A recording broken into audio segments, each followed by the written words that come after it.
My friend drove Tyler and his parents to my office, where he was greeted by plainclothes detectives. So that was part of the deal. Is Tyler knew it was just inevitable with all the law enforcement pressure that his picture in the news, the gun on the news. He knew it was inevitable that he would be caught. He was fearful of a SWAT team hit on his house, or he was fearful of being shot by law enforcement. So part of the negotiation and getting him to bring himself in was that we would treat it as delicate and as soft as possible to make him feel comfortable to where he would show up at my office, and that's exactly what happened. So since we weren't the lead agency, basically it was about a 2.5 hour waiting in a room, not communicating with the suspect. Our job was not to interview, our job was just to get him here. So after about 2.5 hours, we ended up getting federal agents and state agents in, and some of my detectives were asked to go out into the community and secure 2 locations, so the parents' home and the apartment that Tyler was living in, along with the vehicle that Tyler was likely driving up at UVU. So that's about it. Sheriff, how would you characterize that former law enforcement friend of yours as doing something good here? Yeah, outstanding. He deserves full credit. I think that a lot of it's just the community relations, right? So Tyler's family trusted this individual. They knew he was involved in law enforcement at some point, and enough community involvement there that they trusted that they could go to this individual and he could contact me directly, and that we could facilitate a peaceful, calm, relaxed surrender, put it that way, right? Make him comfortable for a couple hours, make sure he has water, no communication until the lead investigators arrived. So. Sheriff, you mentioned you got a call from a retired detective. What went through your mind in that moment when he told you what was about to happen? How did you negotiate with Tyler or his family? So what were your first impressions when? So shock, right? So like I said, I couldn't imagine the conversation that occurred in that 1 and 41-second conversation. But there was negotiation. There was some criteria that needed to be met for him to voluntarily come in, and I agreed to those terms. What did he ask for? Can I ask? He basically for a peaceful, gentle, comfortable transition for him to come out. Again, he knew he was going to get caught. He didn't want a big SWAT team hitting his parents' house or his apartment. He was truly fearful of being shot by law enforcement. So that the conditions were as relaxed and comfortable and almost to the point of inviting. And if at the end of the day we accomplish him surrendering peacefully on his own, I'm gonna make some concessions to make that happen. And what was his mood when you first saw him? I would describe it as quiet and somber. So not talkative, just no. Go ahead. There's been reports that this family friend was also potentially a youth pastor or connected through the church. Is that the same person? No church leadership, just an association through the religious. Was it somebody in the board, LDS board? Yeah, I would say that, but not in leadership. Unfortunately, the bishop of that ward has been drug into it because of some of the media reporting. But that's not accurate. That's not accurate. About the bishop. Yeah, the bishop wasn't involved in this. But you're not releasing the identity then of the family friend? No, absolutely not. If you could speak to it, did the sheriff's office have any interaction with Tyler Robinson in previous incidents? I've been asked that a few times, so it's well known, it's in the media. Tyler's apartment was in St. George city limits. The parents' home was in Washington city limits. So since the sheriff's office is primarily patrolling small rural communities, the unincorporated areas of the county, if there were any calls to the residents in St. George City, the highest probability that just St. George City would handle that, not the sheriff's office. So I don't have any data that would support that one way or the other. Sheriff, have you interviewed his roommate, Robinson's roommate? No, we're not the lead investigators, so we wouldn't be doing that. Sheriff, how would you characterize the parents of what you knew that night? I don't know anything about them. Were they mentioned in the phone calls? No.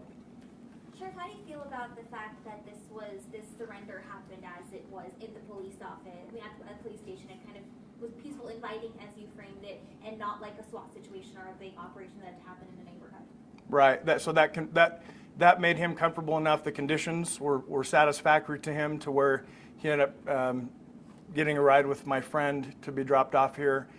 We did have some initial discussion internally. So I run the county jail, and we have to think ahead. So what if Tyler ends up staying the night in our facility? What does that look like? Because of the circumstance, he was driven to Utah County that night, I'm going to say maybe about 2 in the morning. So that took that weight off us on how we're going to keep him safe in our facility and talking about constant supervision and things like that. But that didn't occur. Yeah, so. How did you feel about that, having a surrender at the police office versus something else? Well, obviously it was a big deal. Not only national but international. You're seeing people mourning all over the world for Charlie Kirk, and to have that happen, I've had thoughts and heard comments about, this kind of stuff doesn't happen in Utah. Unfortunately, it did. But then to have the suspect be a Utah resident who literally went to the same high school I went to. I mean, we're like 30 years apart, but I went to the same high school. He happened to go to the same high school here in Washington County. So it's a double shock factor that one in Utah, and then the suspect happened to be homegrown Washington County boy. So What time did he get here? it was just before 9 p.m. What did you do once he got here? Did you put him in handcuffs? No. Nothing? Nope. Made sure he had water, made him comfortable sitting on a couch in an interview room, and just sat on him until the lead investigators came in. So his parents didn't say anything at all? No, not again. That was not our place to ask questions. It was just, we have you here. We're in a holding pattern until the lead investigators get here. So that wouldn't be in our wheelhouse. We wouldn't even have attempted to interview any of them. Sheriff, can you provide some more details about this detective, a friend of yours, retired detective? Was he a member of your homicide unit, violent crimes? He was a detective. For many years. He was a detective. So in our agency, our detectives, like some cities, you have detectives just working homicides or just working sex offenses. Ours is all encompassing whatever case comes next, and you have the smaller caseload. You're going to get whatever case that is. How long has he been out of the force? About 3 years. How grateful are you the fact that this ended the way it did and not in a violent outcome? Oh, very, very, very much. Like I said, concessions were made to make that happen. So if, again, peaceful surrender, make him comfortable. He's accused of a horrific crime. So it's kind of odd to be in that, again, accused of a horrific crime, but then we are treating him very civilly, very humanely, and that's just part of the job. We do that on a regular basis. Try to make people comfortable so they're relaxed and not bombard them with negativity or hammer fist or stormtrooper type approach. We wouldn't do that. Sheriff, how many total phone calls were made between you and the retired detective? There were several follow-up phone calls that night. One was between my command staff and my friend, just them letting me know, hey, he is in the building. We have him in an interview room, and there's been several follow-ups since then. Just me checking in on him, and All the way from that first call to say we're here, kind of a phone call. correct. Prior to him turning himself in, did you guys have any clue that maybe he was in the Washington area at all? No, With all the tips that were brought not even a hint. And that was part of the shock factor, right? Is he could have been anywhere. Most people that are involved or accused of things like that, they'd want to get out of the area as soon as possible. So the fact that he came home basically was part of the shock factor, I think. You said he was afraid of being shot. What did he say exactly? How did he express that? Just that. Any concern for? Just that. One of his fears of being shot by the police. Period. That's it. Was your friend that said that? Or was that That my friend conveyed that to me through conversation with Tyler's parents. Any concern for the family and the roommate safety if and when they come back to their home in Washington City or in St. George? Any concerns from No, absolutely. They need to lay low for a long time, unfortunately. So even, I'll throw this out there. I have a second cousin with the last name Robinson. He happens to be an optometrist in town. And his office has been receiving threatening phone calls just because of his last name. So to put somebody in that kind of burdensome situation when they had nothing to do with it, no relation to the family, just think about how the actual individuals involved in this incident are feeling right now. Are you placing any deputies at their house, outside their house, anything like that? So that's not our area of patrol, so the cities would handle that. If that request came in, but I don't have any insight there. Sheriff, can you describe the handoff that occurred from Tyler Robinson to the authorities that came down from the north? Yeah, they parked in my parking lot.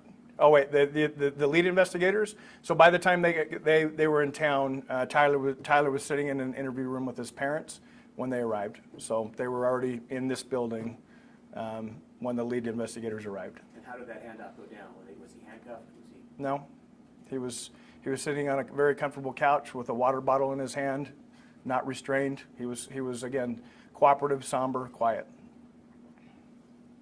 Sheriff, since then, what has this whole ordeal been like for your county and your office? I've all of a sudden received a lot of media requests.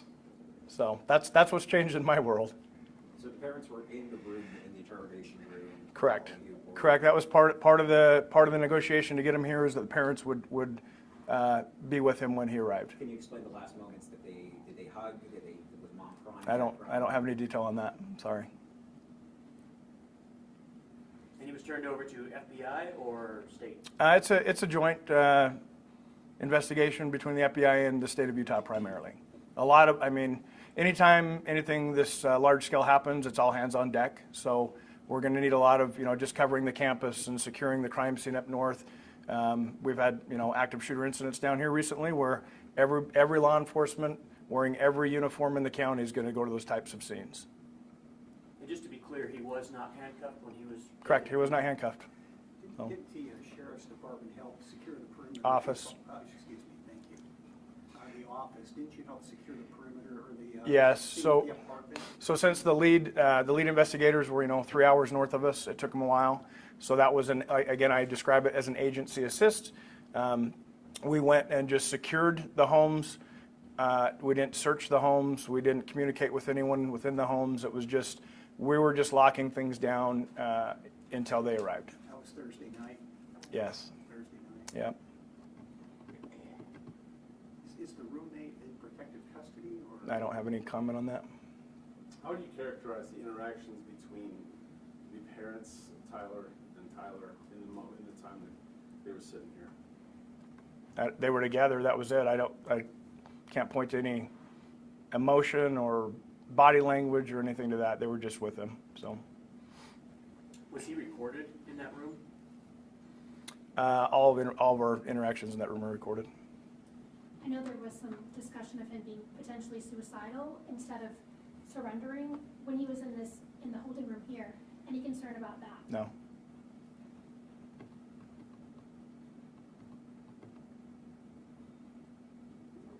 Okay, we can sit here and stare at each other all day, or we can be done. Good? Okay, thank you. We'll try and get the right mics back to you, but I'm not going to wear these all day because then you'll be spying on me and sneaking on me all day, right?